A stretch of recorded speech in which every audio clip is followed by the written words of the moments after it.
If your doctor still acts terrified of hormone replacement therapy, I'm telling you now, this video is more up to date than they are.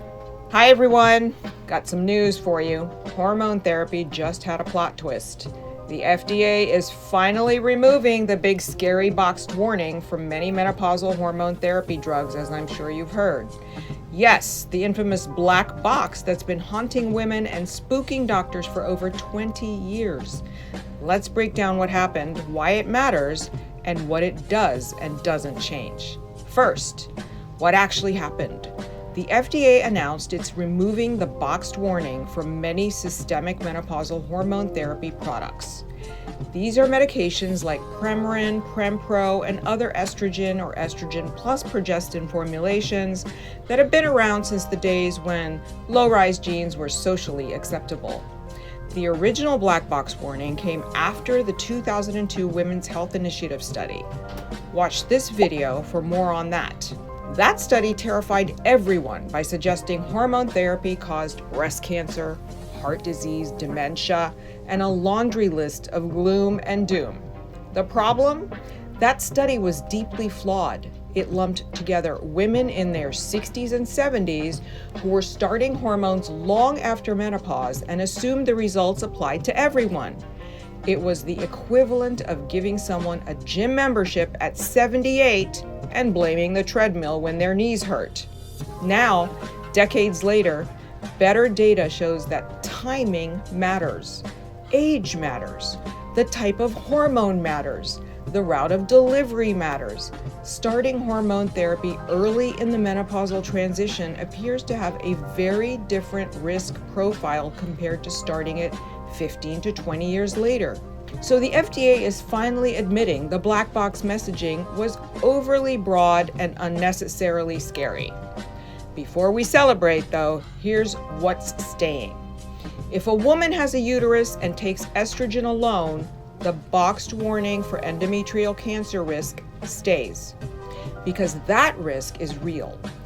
But the blanket hormones will kill you label, that's gone. Who does this affect? Women using FDA-approved estrogen or estrogen plus progestin therapies for hot flashes and other menopausal symptoms. These are names like Premarin, Prempro, Estrace, Climera, Activel, and their generic equivalents.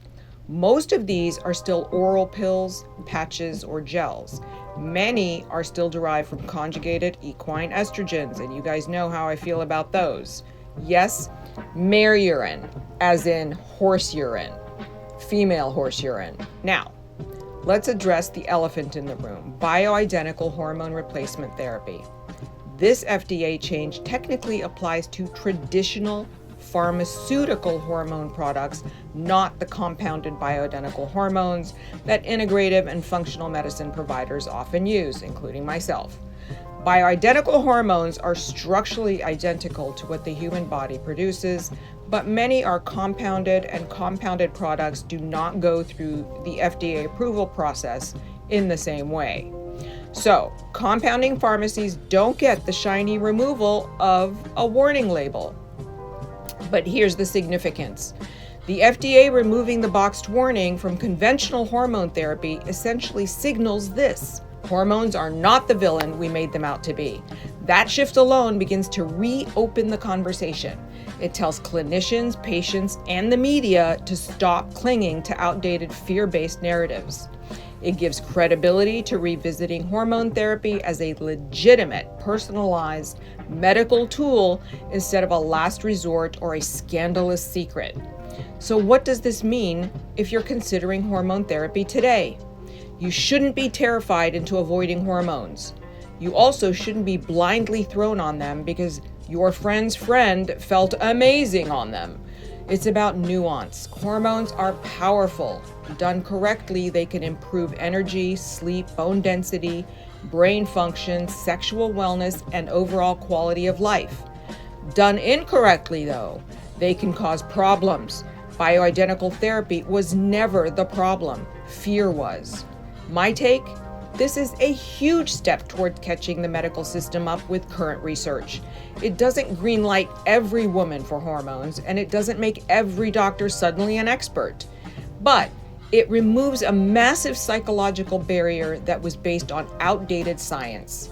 Women deserve informed decisions, not fear-based medicine.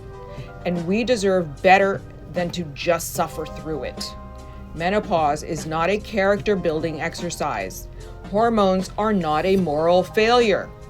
With thoughtful evaluation, proper labs, and the right formulation, hormone therapy can be life-changing.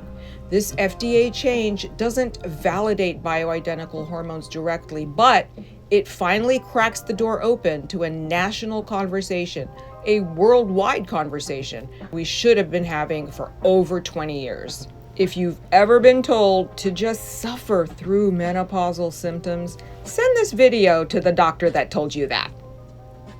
Okay?